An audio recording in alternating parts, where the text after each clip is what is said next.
เลยเอ็งนั่งก่อนเด้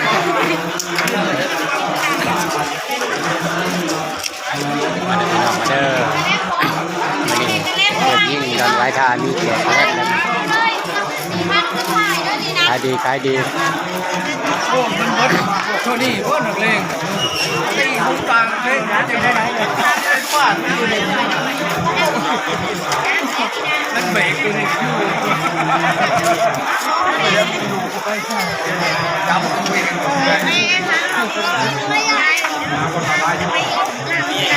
จับไปดูกันเอ้ยถูกไปยังไงนะ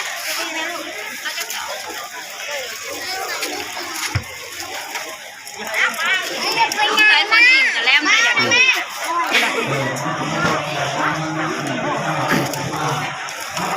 อิ่มแล้วคนอิ่มแล้ว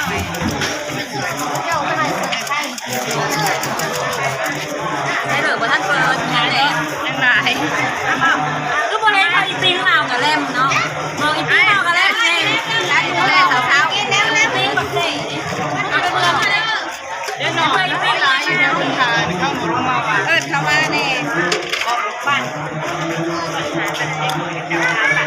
เด็กน้อยก็ได้นะเด็กน้อยแล้วจะเขาบอกเคยนะแล้วมา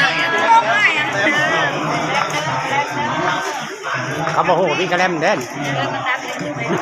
เล็กน้อยเขาโมโห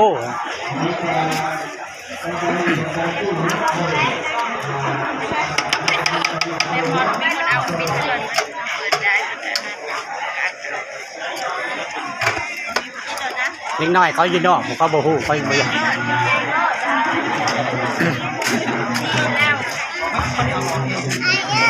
นี่ละมาดูอะไร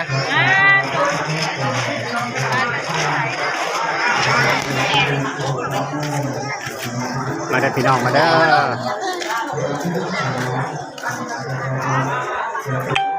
เฮ้ยหนามถ้าจะไม่ถือสูตรกาแฟไม่ถือหอดหนามนี่ทีมงานเพจยิงกันไว้ตาลงมาเก็บเป็นชานกระเล่ม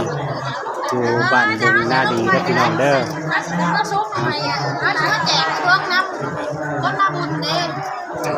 มันชื่อน้ำนะน้ำชื่อน้ำหาขายเมียนไปต่างเป็นอะไรนี่ของร้านนี่อ่ะ